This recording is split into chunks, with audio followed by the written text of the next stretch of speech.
নমস্কার, আমি স্বপন নিউজ ভারতে আপনাদের সকলকে স্বাগত। প্রথমেই আপনাদেরকে একটা খারাপ খবর দিয়ে রাখি। আমাদের সাংবাদিক, আমার ভাইয়ের মতো অরবিন্দ ভট্টাচার্য, তার মৃত্যু ঘটেছে। মৃত্যুটা প্রথমে আমাদের অকাল মৃত্যু মনে হলো, এখন সেটাকে অস্বাভাবিক মৃত্যু বলে মনে হচ্ছে। সেইটা নিয়ে একটা জটিলতা আমরা দেখতে পাচ্ছি, নজর রাখছি, সমস্ত ঘটনার প্রতি আমরা নজর রাখছি। আইনজীবীরা গেছেন, তার পরিবারের লোকজন এসছেন। বিষয়টা নিয়ে কিছু সন্দেহ তৈরি হয়েছে তার মৃত্যুর ঘটনাকে কেন্দ্র করে। একজন সাংবাদিক, সামনে 2026-এর বিধানসভা নির্বাচন, ফলে অরবিন্দর এই মৃত্যু এটা অনেককে নাড়া দিয়েছে। আমরা সে বিষয় সম্পর্কে নজর রাখবো। পাশাপাশি আপনাদেরকে বলবো, আমার দর্শকবৃন্দ যারা বন্ধুরা রয়েছেন, তারা আমাদের চ্যানেলটা যারা সাবস্ক্রাইব করেননি, তারা আমাদের চ্যানেলটি সাবস্ক্রাইব করুন, শেয়ার করুন, লাইক দিন, কমেন্ট বক্সে কমেন্ট করুন। আজকে যে বিষয়টা নিয়ে আমরা আলোচনা করব, সেই আলোচনাটা হচ্ছে যে প্রতীকুর রহমান, সিপিআইএম নেতা, সেই প্রতীকুর রহমান দল ছাড়ছেন। একটা খবর পশ্চিমবাংলায় চলছে, কারণ স্বভাবতই পশ্চিমবাংলার রাজনীতিতে প্রতীকুর রহমান তেমন কোনো বিরাট নাম না হলেও ডায়মন্ড হারবার লোকসভা কেন্দ্রে প্রার্থী ছিলেন। সেই প্রার্থী হিসেবে তিনি খুব কিছু বিরাট যে লড়াই দিতে পেরেছেন এরকমও নয়। প্রার্থী হিসেবে তার লড়াই নিয়েও প্রশ্ন উঠেছে। বহু ক্ষেত্রে সেখানকার বিভিন্ন বিরোধী রাজনৈতিক দল বলেছেন তিনি কার্যত লড়াইতে ছিলেনই না। সেই প্রতীকুর রহমান দল ছাড়ার কারণ হিসেবে আমরা দেখলাম কুণাল ঘোষ, তিনি একটি টুইট করেছেন। সেই প্রতীকুর রহমানের দল ছাড়ার কারণ হিসেবে দেখলাম কুণাল ঘোষ ফেসবুকে একটি পোস্ট করেছেন। সেই ফেসবুক পোস্ট আপনাদেরকে দেখাচ্ছি। তিনি সেখানে দায়ী করেছেন সিপিএম এর নেতাদের। আপনারা দেখছেন সেখানে তিনি লিখেছেন, সিপিএম এর বায়োলজিক্যাল ফেরেববাজ নেতৃত্বের অংশ, ফেসবুকের সভ্যতাহীন ফুটেজ, বিপ্লবীদের দাপটে সিপিএম এর প্রথম সারির যুব নেতাদের অবস্থা ও সিদ্ধান্ত এইরকম।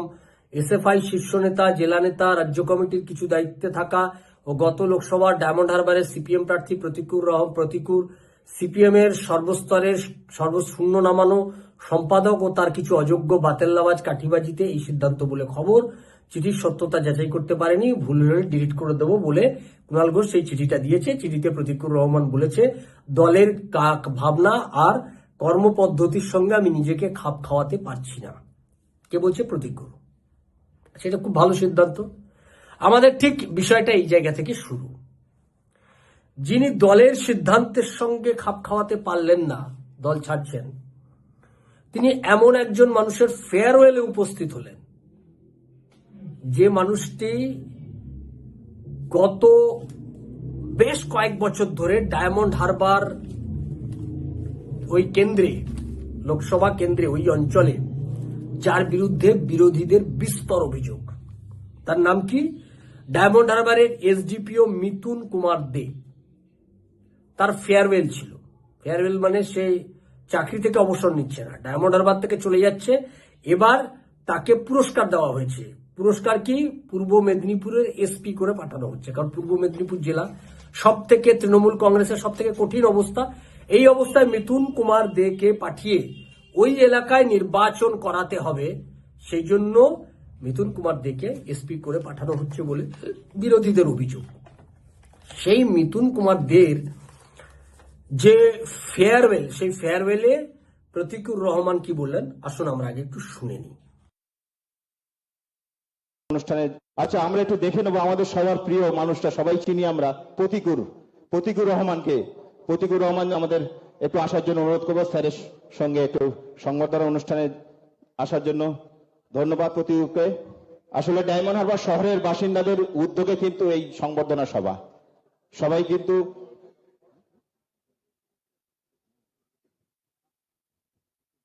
বই হচ্ছে জ্ঞানের আলো। এই জ্ঞানের আলো দিয়ে কিন্তু আমরা সমৃদ্ধ হই, আমরা ভালো থাকবো, ভালোবাসবো, বইকে কাছে রাখবো। আমরা একটু প্রতীকুরের কাছ থেকে শুনে নেবো। স্যারের খুব কাছের মানুষ, স্যারকে খুব ভালোবাসে, স্যারও ভালোবাসে, দুটো কথা শুনে নেবো। আচ্ছা, সবাইকে নমস্কার।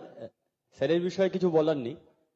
ডায়মন্ড, আমরা এখানে যারা উপস্থিত হয়েছি আমরা সবাই ডায়মন্ড হারবারকে ভালোবাসি, তাই আমরা উপস্থিত হয়েছি।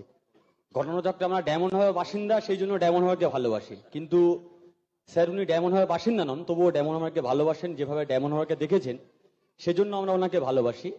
ওনার প্রতি আমাদের যেমন ভালোবাসা আছে, এক্সপেকটেশন আছে, ওনার থেকে আশাও বেশি, অনেক বেশি কিছু করেছি। সবসময় উনি সব আশা পূরণ করেছেন সেরকম বিষয় নয়, অনেক আশা উনি পূরণ করতে পারেননি, সেটাই স্বাভাবিক।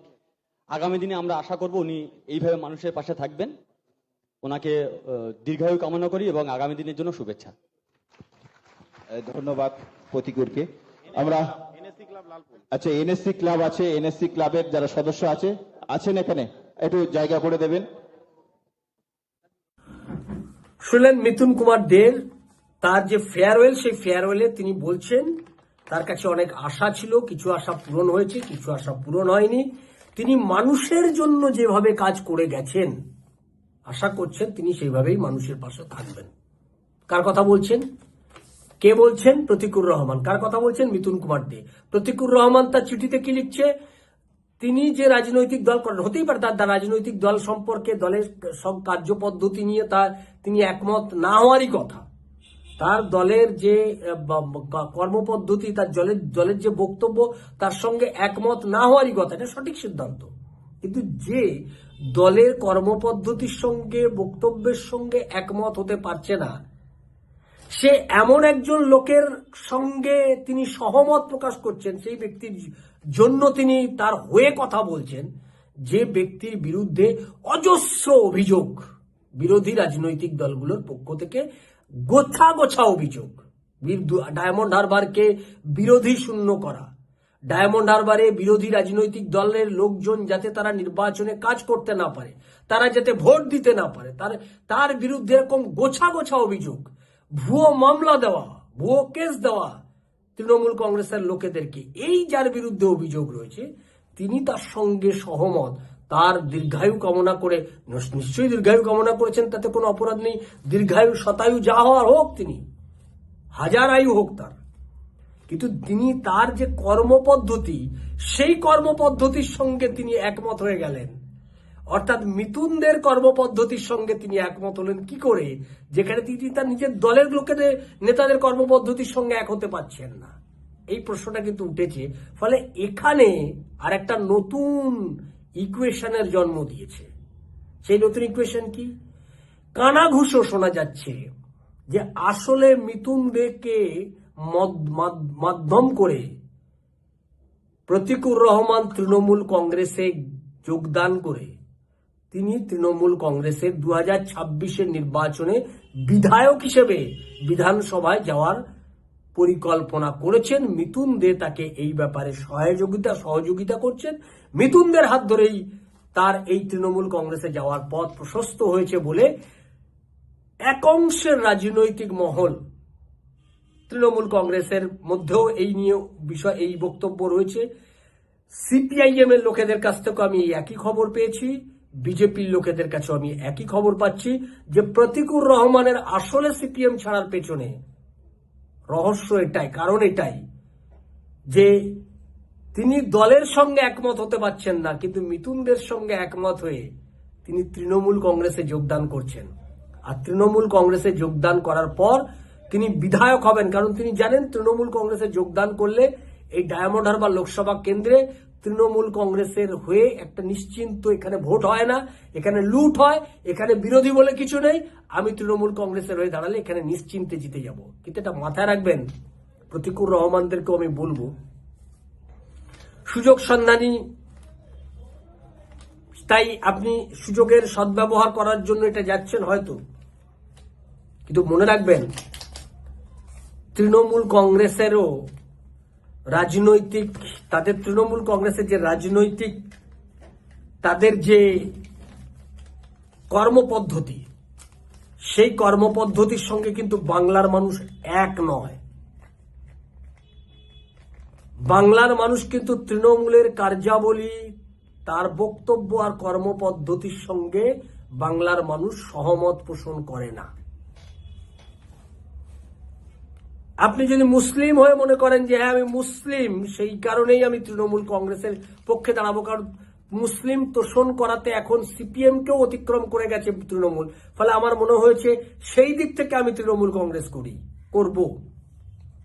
আর সেখান থেকে আমি আগামী লোকসভা নির্বাচনে, বিধানসভা নির্বাচনে 2026 আমি প্রার্থী হব। আর আমি মুসলিম একজন বিধায়ক হিসেবে আমি প্রবেশ করব বিধানসভায়। এইটা যদি আপনার মনের আকাঙ্ক্ষা, ইচ্ছা হয়ে থাকে, তাহলে এটাও মনে রাখবেন, বাংলার মানুষ কিন্তু ধান্দাবাজ, বাংলার মানুষ ধান্দাবাজি এগুলো দীর্ঘ 15 বছর ধরে দেখেছে। এবার ধান্দাবাজিদের বিদায় দেওয়ার জন্য বাংলার মানুষ উন্মুখ হয়ে রয়েছে।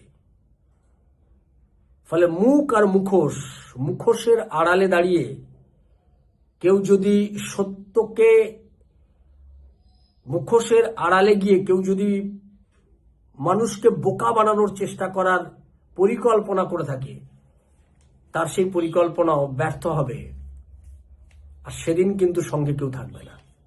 হতাশা আর সেদিন জনবিচ্ছিন্ন হয়ে যাওয়া হতাশগ্রস্ত কিছু মানুষের দলে এই যারা এখন মুখোশ পরে নামতে চাইছে, তারা ওই দলেই পড়বেন। আগামী দিনে পশ্চিমবাংলায় এই হতাশগ্রস্তদের তালিকায় নাম প্রতিকুর রহমানের আসবে কিনা আমি জানি না, কিন্তু যারা এই ধরনের খেলার জন্য প্রস্তুতি নিচ্ছেন তাদেরকে বলবো, এই খেলা খুব বেশিক্ষণ আর পশ্চিমবাংলায় চলবে না। এই খেলার এবার শেষ। 2026 এই বার্তা পশ্চিমবাংলার মানুষ দিতে চাইছে।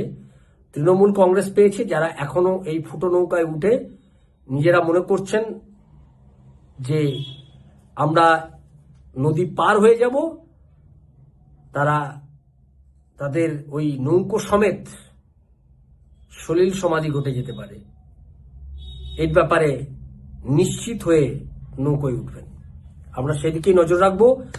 আমার দর্শকদেরকে বলবো, যারা আমাদের চ্যানেলটা দেখেন তারা আমাদের চ্যানেলটি সাবস্ক্রাইব করবেন, শেয়ার করবেন, লাইক দেবেন, কমেন্ট বক্সে আপনি আপনার মতামত দেবেন। নমস্কার।